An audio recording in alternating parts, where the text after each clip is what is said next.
Hi, hello, and welcome. Welcome to Alta Live. My name is Beth Spotswood, and I am so excited to welcome all of you to today's discussion on the Berkeley hot tub guy. His real name is Deward Hastings, but he wanted to be known as an old hippie and as the Berkeley hot tub guy. So welcome. We're going to talk about him, his secret hot tub in the Berkeley Hills, and what happened with all of that.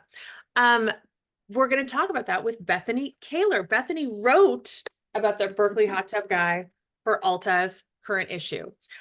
So a bit about Bethany. She is a writer and an illustrator living in Berkeley, currently working on a book of essays about American subcultures.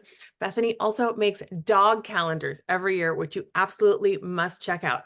I also want to direct you to Sunday Long Reads. Read her amazing article, Who Wants to Live on Women's Land? We're going to send you links to where you can find Bethany's work, most especially her work in Alta. So eyes peeled for that later.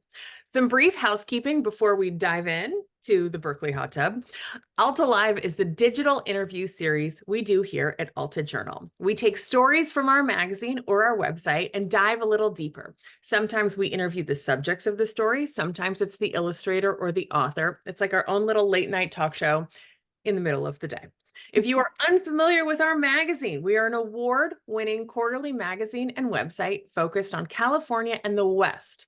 You can support us as a member for as little as $3 a month with a digital membership, or join us as a member, a subscriber. $50 a year gets you 4 gorgeous issues of Alta. We're so big and beautiful. You get a baseball cap and our guide to bookstores of California and the West.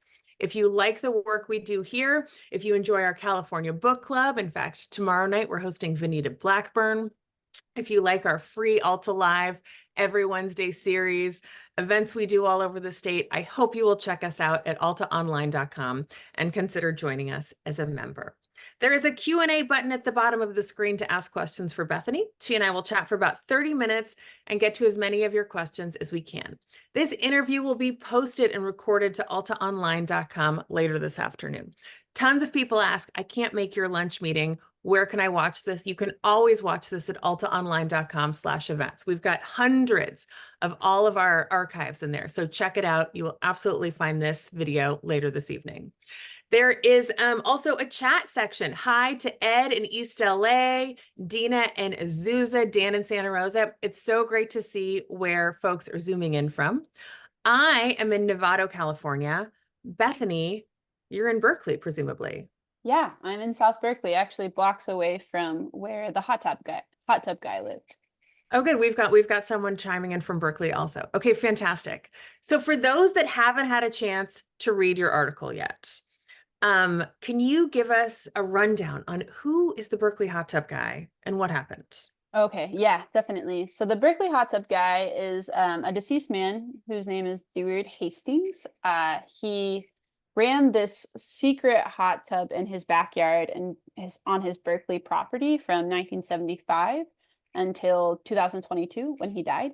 And this hot tub kind of grew as like a somewhat beginning hippie-ish Renaissance fair countercultural neighborhood good time into something much larger and much wider and more global. So like thousands of people over the years have come through, over the past almost 50 years have come through and used this hot tub. And the grand majority of them, including myself, had never met the man who lived in the house who ran it. I would like to point out that Sherilyn in the comments, currently in Paris, has been in this hot tub. So this hot tub was open to the public starting in 1975. How did Yeah. folks find out that there's a guy in the Berkeley Hills who's letting people hang out in his hot tub for free? Yeah, so Berkeley, Deward actually lived down in South Berkeley, like near Oh, Ashby Bart by the time the hot tub. He was in the hills during his time in campus, but Deward is from the Bay Area. He grew up in the peninsula, and he went to Cal for 2 years, and he dropped out. He was a chemistry student, which is an important detail that comes in later in the story. But he was pretty like countercultural. He was part of the free speech movement. He fixed their like printing presses. That was his contribution, and so he would run off their like newsletters and zines and posters. And so he kind of was in that like Bettina Apteker world, Mario Salvio, yeah, world. And so he knew those people. And then he also knew people who ran the Renaissance Pleasure Fair. He was a member of that and also the Dickens Fair. The same family, the Patterson family, owned both. Yeah, so he's kind of just like a Berkeley legend to some extent, and a pretty friendly guy, although a bit strange in different ways. And so word of mouth spread, and if nothing else, Deward was very into like community and offering things like silent gifts for the community, and the hot tub certainly became that. So it's just like word of mouth passed through over the years, and it was really interesting because different people over the eras would come, like in the 70s, 60s, probably more countercultural, 70s, like deadheads, the 90s, more like gay men when the bathhouses closed in San Francisco. And then in the 2000s on, it became more of like a wellness space, often for women. Another controversial point, but yeah. Anyways, the hot tub, it just like it has its tentacles all over the place. And I actually lived in a house, another house in South Berkeley, and in 2018 started going to the hot tub because my friend knew a friend who knew the gate code, and we just as a house started going, but had never met Deward, and now know an exorbitant amount about his life. Okay, so just for my own edification, you've got to meet someone who knows the gate code. That's Yes. the trick. Yeah. So the gate code wasn't always there. The fence wasn't always there. Deward's been living in that house, or had been living in that house since like 1969. And I can't remember when the fence went up, but the gate code happened in like the 90s. And so essentially there was just too many people coming through, and it was like party central, and like unsavory characters were coming in and kind of like using it as a party space. And so Deward installed this gate code, and there are thousands of combinations. So like my roommate actually had one that was their birthday because they encountered Deward once and got to talking to him, and they asked for a personal gate code, which a lot of people did. And so he just gave them one, and that was the one our house used, and actually was the one that was still in use until he died. So yeah, you pretty much had to know someone who knew someone, so it was like semi-vetted, but not superbly so. All right, I do want to dive into Deward's relationship with women. Before we get there, Hmm. can you just tell me like how big is this hot tub? You've been in it. What's it like? Are you Yeah. allowed to wear bathing suits? Do you have to be naked? Is there a Yeah, changing space? What's the totally. vibe? Are people just hanging out in the backyard partying 24/7? What's the No, vibe? yeah. So I think it really depends. I think earlier in the eras, yes, people were partying. There's like a lot of drugs and sex and what have you. And I think Deward was a part of those. He was like throwing those parties. By the time I was there, and the aughts and the 2000s, it was very much like the first rule was silence. So no one was supposed to be talking. And then there was no drinking or fornicating, so like no sex or like alcohol involved. No phones, so like no taking pictures, no texting, no taking a phone call. And then the fourth was this women's only policy, the hours from 9 p.m. to 9 a.m. And we can get into that, but because that was very controversial for many reasons. But the hot tub itself, like, looks pretty dingy. Like when I heard about it, my friend was like, "Yeah, there's this hot tub, and it's mostly for women. And there's an old guy who like it's underneath his house, and sometimes he's there, and everyone's naked, and you hang out in the backyard naked." I was like, "It sounds pretty creepy." Yeah. And I think a lot of people could argue that it was creepy. But when you got there, it actually felt like a lot different. It did kind of have this like healing vibe. Like you would come in, you would go to the dressing room because the hot tub was underneath the foundation of the house, and there's just like one dingy light bulb that was lighting it up. Um, and you'd get naked. Most people are naked. You could be in a swimsuit, but it definitely got you strange looks. I once brought a friend who didn't feel comfortable being naked, and so she wore her sports bra and underwear, and people definitely gave her some like kind of shady glances, which is kind of funny. But the hot tub was so hot, it was 113.5 degrees, both for like cleanliness purposes, because so many people are coming through. And it's like pretty impossible to stay in 113.5 degree hot tub for longer than like 5 or 6 minutes. So the hot tub itself was built out of redwoods and could only seat like 6 people. So it's kind of like, depending on what time of day you went, it could be really busy, but it's going to rotate through because people really can't kick it in there. So you're really hot, you get out, you're naked, and there are all these cedar planks that Deward built in his backyard that you would pretty much just like go rest on and like wait for your body to return to its core temperature. So I was there in the winter, like dark of winter nights, rainy nights, naked on these cedar planks, and it actually was that was my favorite feeling of all. Like And there's being, no Deward walking around nope. So in your he's experience. Yeah, I actually bathed with him a couple times, and only realized after the fact that's who it was. But he followed his rules, and he would intervene if someone was like having sex somewhere, and some either could see it from his backyard or someone would come tell him, and he would like come down and kind of like usher them out. So I think there's a lot of like customer service control on his part. But for the most part, when I was there, people were like following these guidelines, and it was pretty peaceful for all. All right, let's talk about Deward's, the hot tub guy, as he preferred to be known. His is his name Deward? Yes, All right, it yes. is. Yep.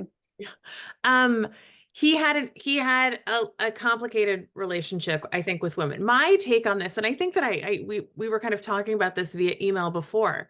Um, there's a couple of things going on. I know he was, particularly in later years, considered transphobic. One impression of Hastings could be that he's a creepy old man who used his hot tub as a way to get pretty naked women to hang out in his backyard. Um, and I know that's been a criticism of his. Can you talk both about kind of is that fair?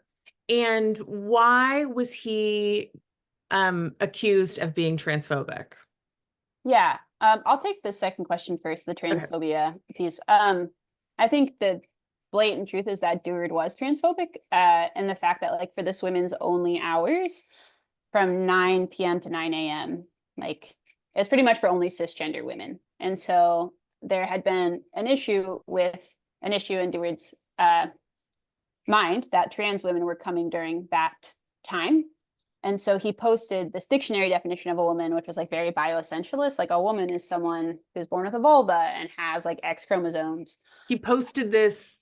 I was yeah, he like printed it out and posted it by the gate. And he was like, if you have a problem with that, you can go elsewhere. And so I think that also points to like, yeah, there's like Dewar didn't understand transgender women as women. I think at his worst, he had this theory that it was men trying to like sneak in to be around women and claiming they were women, which is just like very much an erasure of someone's identity. Um, but I also think points to this larger, the community backlash of like, this actually wasn't a public space. It was one man's private property and he controlled everything.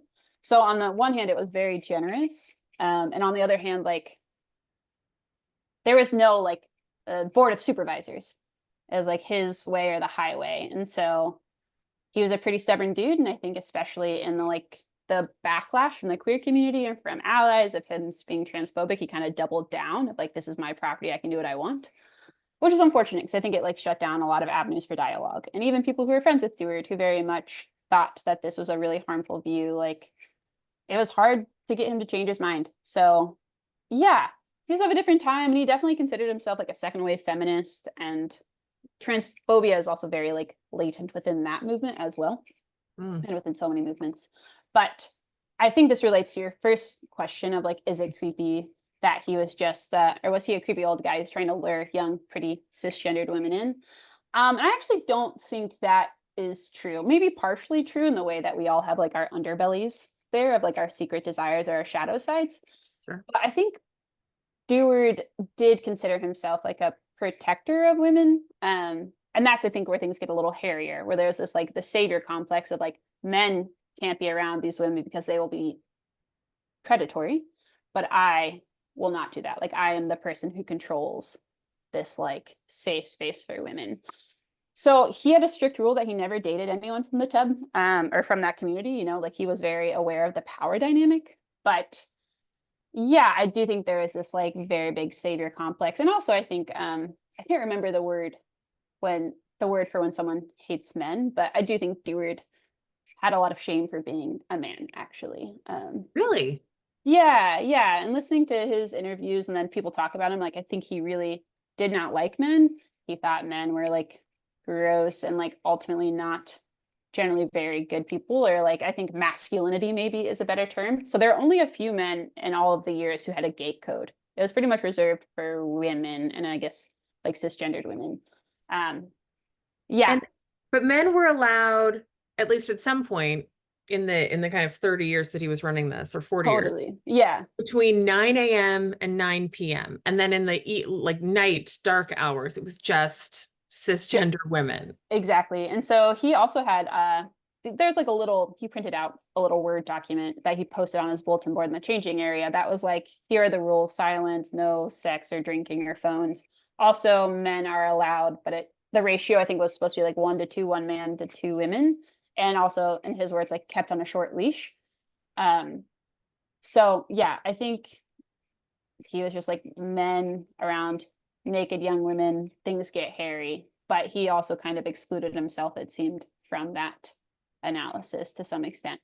And other people who he felt, for whatever reason, were not either women by his definition or worthy of being in his community, it sounds. Yeah, totally. And I mean, he had a lot of like, he had beefs. He definitely like held a grudge. And he had a security camera on the gate, so he could see. I think he was pretty obsessive over like watching who came in, and he could like, if someone was like, someone's having sex at this hour or drinking or being loud, he could cross-reference with the security footage and see what code was input at that time, then discontinue that code. Jeez. Yeah, so there's a lot of like, again, behind the scenes control of this like seemingly utopic project. It also sounds like there was a real community that formed around this hot tub. Can you Totally. talk a little bit about what that was like, how one becomes a part of that? Yeah, so I think you're talking about what I referenced in the article as the tub angels. Yeah. So those were a group of people, mostly women, some men, who would help Deward do maintenance on the tub every Monday. So the tub ran from Tuesday to Sunday, and then Mondays it was shut down for maintenance of the tub itself and of the backyard, etc. And so this over the years, Deward, who was not very good at asking for help, like I think he was pretty proud and very capable, and that declined a bit in his older age, which was hard. But insistent people like, how, because he refused all payments, like, how can I help you? How can I help you? And occasionally he'd be like, well, you can come on Monday and you can like spread wood chips on the trail, or you can help me drain and like get all the stuff out. And so there's a group, I want to say, of like 10-ish people, maybe more, who would come throughout the years every Monday and help him do routine maintenance on this tub. And it was like no small feat. It was a good like 4-hour, 5-hour work chunk. Um, but those people kind of became in his inner circle of trusted acquaintances who came from the tub community. And he had a property up in Shaw Island, up in the San Juan Islands in Washington, and he really loved it up there, it seemed. So when he would travel up there, the tub angels would be responsible for like running the tub when he was gone, which could be weeks or months at a time. And trying to maintain his rules. Exactly, which I think was like the hardest piece of like knowing exactly what were the bounds of okay and acceptable behavior, and also if something with the tub like broke, how to fix it. Yeah, it was a lifelong project and quite an ordeal and quite expensive to do. So even though he had some help, he was kind of, in his own words, like a slave to that thing. People are asking if there are pictures of Deward and the tub. We don't have them in the issue. In fact, in our issue, we have incredible illustrations by Mark Smith. This is Deward, who found dead in his hot tub. He died in his hot tub, as Bethany points out, Yeah. in 2022. Can you tell us, I mean, one of the goals of Alta Live is just kind of like to meet you. How did you, I mean, obviously you visited the hot tub. How did you research? I know you connected with some of the tub angels. You found people who stopped going to the tub once he started on this kind of transphobic posting of what a woman is. You checked in. What was your process like in terms of meeting people, worming your way into this community and finding out kind of the history of this hot tub? Yeah, it was a really fascinating process. So, like I said, I used to go to the tub. So my friends and I would go, and especially in the winter. Um, and actually my friends were there when he died, or they came like shortly afterwards. They're gonna go to the tub and they saw caution tape and police there on September 17th in 2022. Yeah, so they're like, oh shoot, we gotta get out of here. Um, so anyway, that's how I first found out that he had died, from friends. And I was planning on going to the tub the next day with a new roommate. So, it's kind of just like, whoa, the hot tub, what's going to happen to that thing? And so I just kind of started asking around to my friends, and then actually learned more about Deward's memorial. And like, there's a YouTube video of it, and kind of was starting to like pick out people who were speaking and telling me stories about Deward. And then honestly, there's like, he's a really fascinating character who's been in a lot of different movements within the Bay Area or like organizational groups. So I just started kind of like looking him up online, looking at his like Everloved Memorial site, his Facebook page, then piecing together like, okay, he grew up in San Mateo, he went to Cali as part of the Ren Fair, he did a lot of like orchestral, like he was like a band manager for orchestras. Um, and then his neighbors, I was putting out a lot of strange little like papers at the dead of night of like, hi, I'm a journalist who's working on Deward Hastings, the hot tub guy. Would you be willing to chat with me? Like leaving them in mailboxes and underneath like Did it windshield work? wipers. It did. A lot of people were like, I'm his neighbor. I don't want to talk to you. And I was like, okay, thanks like for that email. But a lot of people actually were like, hey, I'm his neighbor. I saw your note. I'm willing to talk. Here's my number.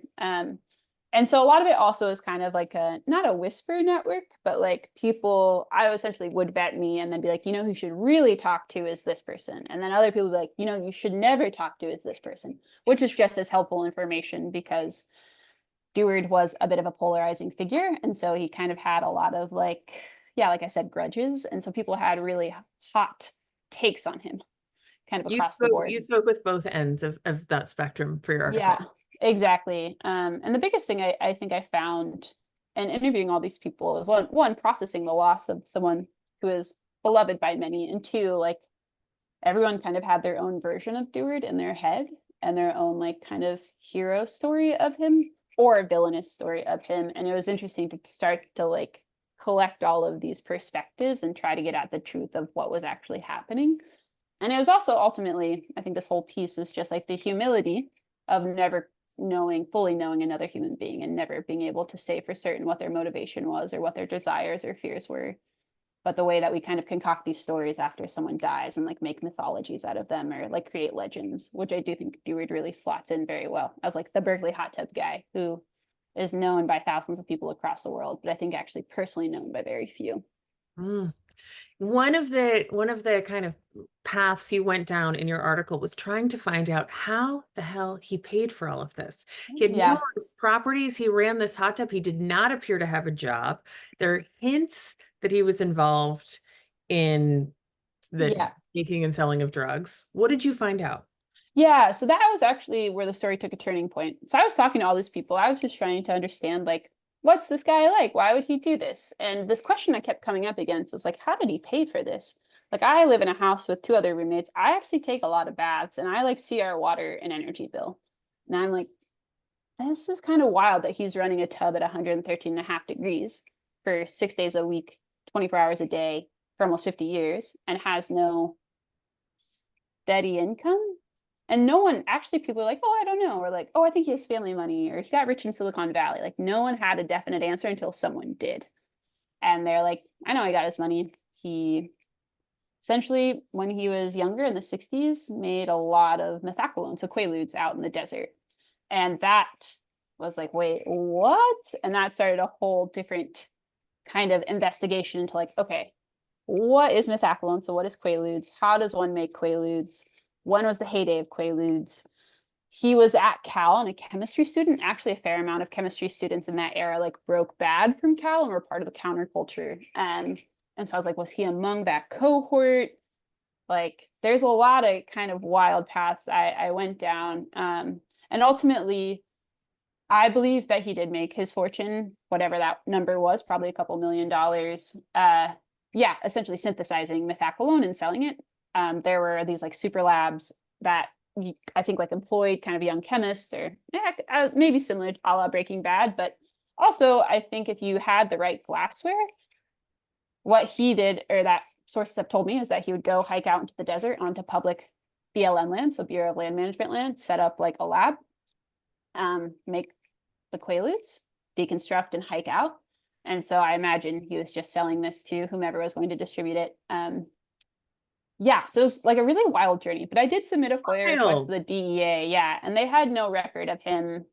But it also gets a little funky because the DEA can like destroy records at a certain point. There's like a certain statute. So yeah, it was a wild ride. But there's no evidence of him being a tech tycoon in Silicon Valley Oh, in the no, no, United no, States. no. I mean, someone All was of like, that is kind of part of the lore. exactly. And I mean, he did, I think his family was like middle class, but his parents didn't die until quite late in his life. And so this idea that he had family money is probably true to some extent of just being like a white upper middle class dude. But yeah, no, I think and it's my opinion that he got his money, or like was able to like buy his homes. And He had multiple properties. yeah, and granted, a lot of them were like very dilapidated, and he bought in Berkeley when it was far cheaper than it is now. But he had two homes, and then he had two properties up on Shaw Island in the San Juans. So yeah, even someone who like you're buying when it's cheap, and even if you have some family support, it's like that's a lot of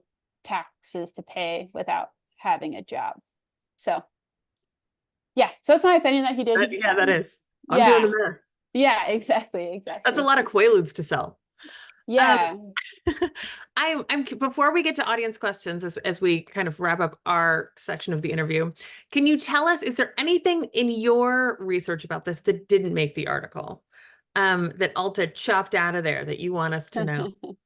Yeah, well, I think Deward was just like a really quirky guy. On his Facebook page, I really went deep into these like trying to understand his aesthetic taste, and he was like had very strong aesthetics, but was really into this like Ukrainian version of The Voice, and was like constantly like sharing these videos of like young, really up and coming Ukrainian children singing The beautiful singing songs. competition show, The Voice, for those Yeah, that but the Ukrainian version, got yeah. it. So Yeah, it's like kind of quirky, but he also was obviously. really into classical music. And I think like his favorite song was a Bach song or a Bach composition that actually had to do with death, which was really fascinating. And I believe it was played at his memorial. So there are all these kind of like, in the way that my writerly brain can, like all these foreshadowings of like, okay, this was his favorite song and it was about dying and yada yada. But yeah, he had a phenomenal like I think he had really good pitch and had like a really phenomenal brain for music and was just like a really brilliant guy. Really, really fascinating. I will say I think one of the most fun things I learned about him is that he knew Joni Mitchell. So the song Carrie off the album Blue. Yeah, Joni Mitchell's Blue. Yes. Carrie Raditz. It's about this man, Carrie Raditz, who I interviewed, who actually was Joni Mitchell's lover in Greece, and Carrie and Deward were friends. So Joni Mitchell had like gone to the tub and like knew Deward. So that's kind of a fun Joni fact. Mitchell has been in the tub. Yeah, yeah, definitely. Which is so cool. I was like, oh my gosh, I'm walking sacred ground of Joni Mitchell. I mean, that is so cool. All Yeah. right, last question from me. Where it happened to the tub? Where's the tub now? Yeah, so the man. That essentially the question or your question is can be answered in that the house was on the market in this past September after a year of kind of sitting in Deward's estranged wife's estate, or she inherited his estate. She put the house on the market. She put it on the market for maybe like 899,000. It went So for 800. low for a Berkeley Yeah, house. and then it went 825,000. And there's a good reason for that. I actually went to the house, like pretended to want to buy it, put on my like best Bay Area wealth outfit, which is not very impressive. But you had to have a realtor essentially show it to you. It wasn't an open situation. And the house was completely dilapidated. It was really gutted. So it needed a couple $100,000 of work. So it sold, I think, for 825, and it sold to this person who, yeah, I really did not want to talk to me. But he claims that he's living in it with his family, or he's going to renovate it to live with his family. I think he tore out the tub, and yeah, he was pretty antagonistic, I would say. But he also owns a business that flips houses, so I don't know what's going to happen to it. We'll But he is see. not, was he Oh, it's not going to be wasn't a excited for it. oh no, he's not excited to talk to me, and it's certainly not going to be a community tub. But there was a group that tried to raise money to buy it, of like people who went to the tub, and they had this like little kind of campaign. I don't think they got near enough funds or even like promise of investment, and so it went to a private buyer. All right. Who doesn't want to talk to us? All right, question. Matt asks, have you heard from any hot tubbers from around the world since your piece came out, and what did they think? Yeah, I have heard from. I tried to send it to most of the sources that I talked to. And I was a little afraid. Like a lot of people I talked to, like I said, were trying to paint a picture of Deward as this like angel or like this really incredibly benevolent spirit.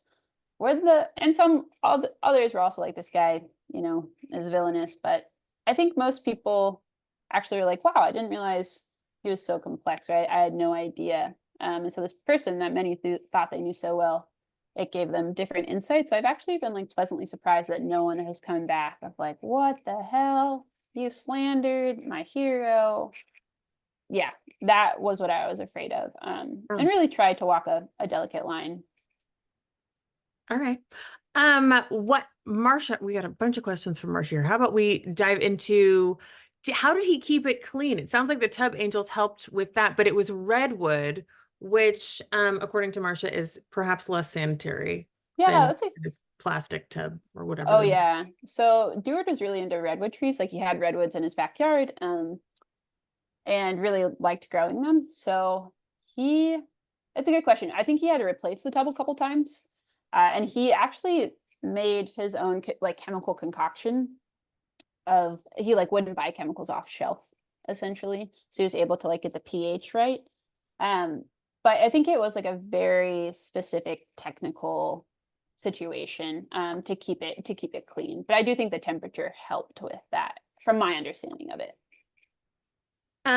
Someone asks, Ed asks, is there any evidence or verification that he was hitting on or hooking up with any of his visitors? He Mm. also had 10, you mentioned in your article that he also let women live with him for free, rent Yeah, free. yeah, totally. So he would let young women live with him rent free. And there was never like a quid pro quo, but I think the power dynamic implicit in that is a little bit dicey. And I think he would develop these like romantic feelings or yearnings for them that were not reciprocated. So I think it felt more like a kind of a tortured situation, like a lonely person who's looking for connection. But didn't find any evidence that Deward ever like crossed the line with someone who came to the tub or even with his tenants. I think there was perhaps just these romantic crushes and hoping that there would be companionship, that never really quite panned out in the way that he had hoped. All right. Stacy asks, can you share, do you know the address? I think it's Yeah, Essex Street, but the yeah. So address. it's in the piece I realized. Yeah, so both. So it's 2133 Essex Street. All I would right, not Stacy. recommend going and knocking on the door if the new guy is there. You will probably get yelled at. But you can certainly see it. And I haven't walked by there in a while. I used to walk by with my dog quite a bit when I was writing the piece, but if it's not been renovated, then it's like very shambly. What can you tell us a little bit? G, I don't know your first name. G asks, what was the deal with his wife? He was married. When was he married? If he opened this tub in 1975 and died in Yeah. 2022, when was he married and what happened to her? Yeah, it's a really interesting question. I couldn't find their marriage certificate and she like refused to talk to me. Her name is Sipa Pardo. So as pretty much what I was going on was based on what I could find her online and then in talking to other people who knew them as a couple. Um, Interestingly enough, Sipa worked for DOJ. She was a blood splatter analyst. So I, yeah, it's really interesting. So that was like her. She was a scientist. So she worked for California DOJ. So I think it's kind of hilarious and some weird like karmic, I don't know, statement that this guy who I believe was like, creating these illicit drugs ended up being married to someone who worked for the Department of Justice. But the they blood separated. splatter analyst. Yeah, yeah. But she lives up in Oregon, so when they never divorced, and so and Dewar never created a will.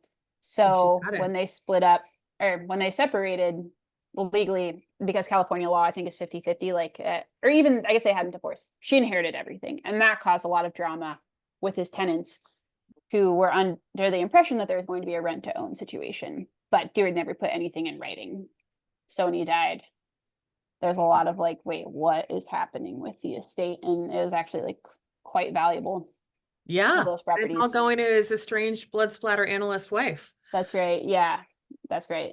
Steven asks, you mentioned this in the article, but for those that haven't had a chance to read it, and you must, it's fantastic. It's a breezy, it's a fascinating read. Take it on your summer trips. Who found his body? He was found just perfectly in his famous hot tub. Yeah. So there's this person who came to the tub. She actually lives in Petaluma, so she was just visiting Berkeley. But when she used to live in Berkeley, she would come to the tub quite often and knew Deward a little bit. But she came into the property and found him face down in the tub, and his body was like I think blue, very different color. And at that point, it seems like he had probably been dead in the tub for like 20 minutes or so, 20 to 30 minutes. And so you Oh, can she imagine just found him. exactly. Yeah, just found him. So she ended up, calling the ambulance. The ambulance came. It was like a very traumatic situation for her And and then another you person. came by soon thereafter when the police tape is up. Well, that was my friend, my two old Oh, roommates. Yeah. And I was planning to go the next day. But yeah, so because the tub was open 24 hours a day, Tuesday through Sunday, you could really go whenever. So it just so happened that she came into the property shortly after he had, I think, had a stroke and died and drowned. before we wrap up, two questions for you, Bethany, about you, Bethany. Okay. Yeah. The first is, are you wearing tuning fork earrings? Someone else has asked me that before. I don't think that's what they're supposed to be, but I do understand why people think that. And I really like these earrings, so I went for it. But now that you're the second person to ask, perhaps they are. I think that they're very chic and fabulous. Thank you so They much. connect you to water sources. Fantastic. Exactly. And can you tell us a little bit about your career? You're a writer, you're an illustrator. How did you end up writing for Alta? What was that like? Yeah. Okay. So I am a writer and like an interesting illustrator, mostly of dogs. Like Beth said earlier, I create a calendar every year called Dogs, Dogs, Dogs, uh, in which I write and illustrate stories of silly dog encounters I've had. But I actually work full time for a nonprofit called Girls Garage here in the Bay Area, which is an awesome nonprofit. Highly recommend checking out. We're a design and construction school for girls and gender expansive youth. And I do communications, so I do writing and designing for them.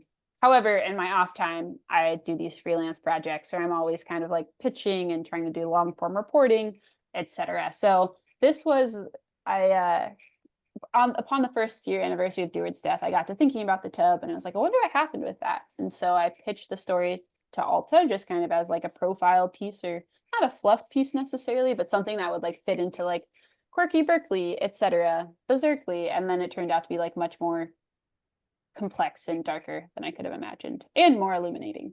Um, so it like ushered in this like almost year-long worth of reporting and FOIA requests and public records requests and probably around like 40 interviews with people and getting hung up on and like going in the middle of the night to tuck notes under people's doorsteps. Yeah, it was a I can't believe journey. you did that. I know. Yeah, I felt like kind of like a journalism class that I was like, whoa, okay, this is how you do all this stuff. So There's been several doors slammed in the face in this issue, oh actually. yeah. Oh, Yeah, okay. you're Well, not a real journalist until someone has screamed yeah, at you on the phone and slammed. totally, totally. Yeah. Bethany, well, thank you so much for taking the time. It is so great to have folks come and sit down for an Alta Live and get to learn more about you and your work and this story. Dive a little deeper into the Yeah, tub and learn some exactly. more. So thank you so much, Bethany, for taking Bethany Kaylor, everyone.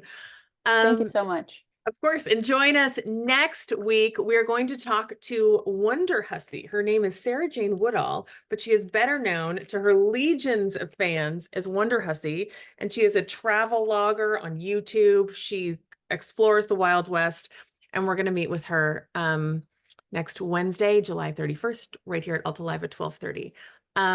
So join us, folks. Think about joining Alta, read Bethany's work, and we will see you next time. Thank you so much, Beth. Really appreciate it. Bye, Thank you. everyone. Bye.